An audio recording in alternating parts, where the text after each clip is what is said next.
এখন অ্যাপ্লাই করে সেপ্টেম্বর ইনটেকে চায়নাতে উচ্চশিক্ষার জন্য কোন জিনিসটা মাথায় রাখবো? ইউনিভার্সিটি, র্যাঙ্কিং, নাকি সিটি, নাকি অন্য কিছু? আসসালামু আলাইকুম, this is Rabiul Islam from মাইডিউল কনসালটেন্সি।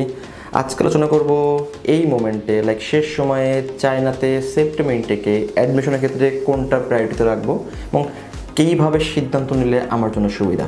আমরা জানি যেহেতু এই মোমেন্টটা লাস্ট মোমেন্ট, এই মোমেন্টে ওইভাবে অ্যাজ ইউজুয়াল ফুল স্কলারশিপ পাওয়াটা টু মাস্ট টাফ।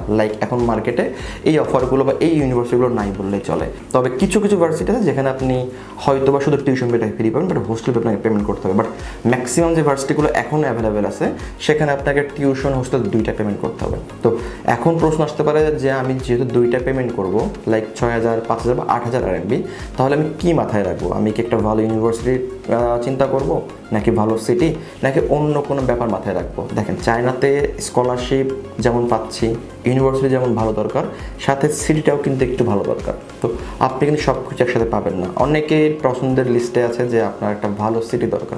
অনেকেই চাই গুয়াংজু, বেইজিং, সাংহাই, এই সিটিগুলোর আশেপাশে থাকার জন্য।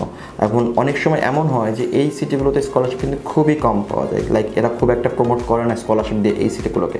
ইভেন এই সকল সিটিতে কিন্তু লিভিং এক্সপেরিয়েন্স তুলনামূলক অন্যান্য সিটির তুলনায় একটু বেশি হাই।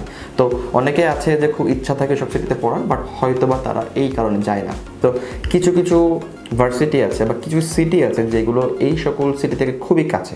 তো চাইলে আপনি এই সকল সিটিতে কিন্তু অ্যাডমিশন নিতে পারেন। যেহেতু আপনি পেমেন্ট করে পড়ছেন, তো অবশ্যই সেই ভার্সিটি কিন্তু partial scholarship unconditional scholarship provide করতেছে। তো কেন আপনি এখন পেমেন্ট করে পড়ছেন বা কেন পড়বেন? যেহেতু ভার্সিটিগুলোতে এখন অলরেডি লাস্ট মোমেন্টে অ্যাপ্লিকেশন চলছে, তো তাদের যে বাজেটটা ছিল প্রতি বছরের সেটা কিন্তু অলমোস্ট ফিনিশ, শেষ পর্যায়ে। তো ভার্সিটিগুলো এখন আপনাকে আর ফুল স্কলারশিপ দিয়ে আপনাকে আর অ্যাকোমোডেট করতে পারছে না। তো ভার্সিটিগুলো বলছে যে যেহেতু ফুল স্কলারশিপ দিতে পারছি না, তুমি তাহলে আমার এখানে 50% স্কলারশিপ নিয়ে পড়াশোনা করো প্রথম বছর।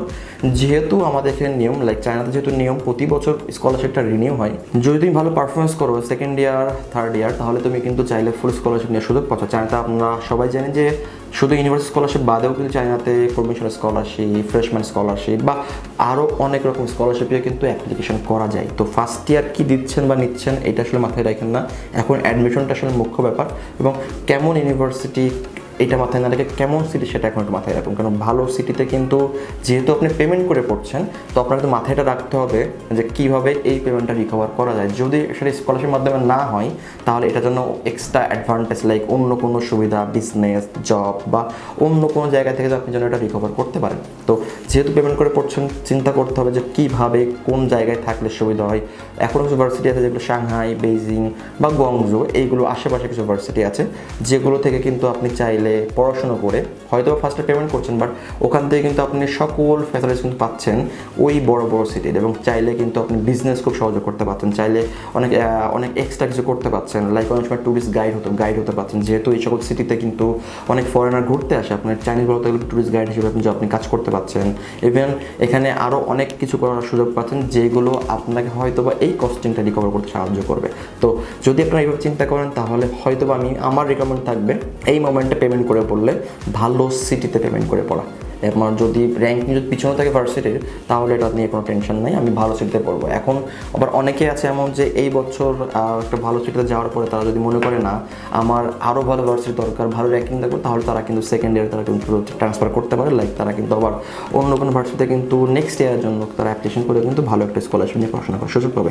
তো যদি আপনার টেন্ডেন্সি থাকে চায়নাতে ভালো কিছু করবেন, যদি মনে হয় এই সময়ে অ্যাপ্লিকেশন করে আপনি এই ইনটেকটা ধরবেন, তাহলে কিন্তু আপনি চাইলে আমাদের সাথে কথা বলতে পারেন, হোয়াটসঅ্যাপ করতে পারেন এবং ডিরেক্ট আমাদের অফিসে এসে কথা বলতে পারেন। আমাদের এক্সপার্ট টিম 5 বছরের সময় ধরে চায়না বিভিন্ন ইউনিভার্সিটি স্কলারশিপ নিয়ে কাজ করে আসছে। আশা করি আপনার উচ্চশিক্ষার জার্নি WWC সাথে শুরু হবে। ভালো থাকবেন। আসসালামু আলাইকুম।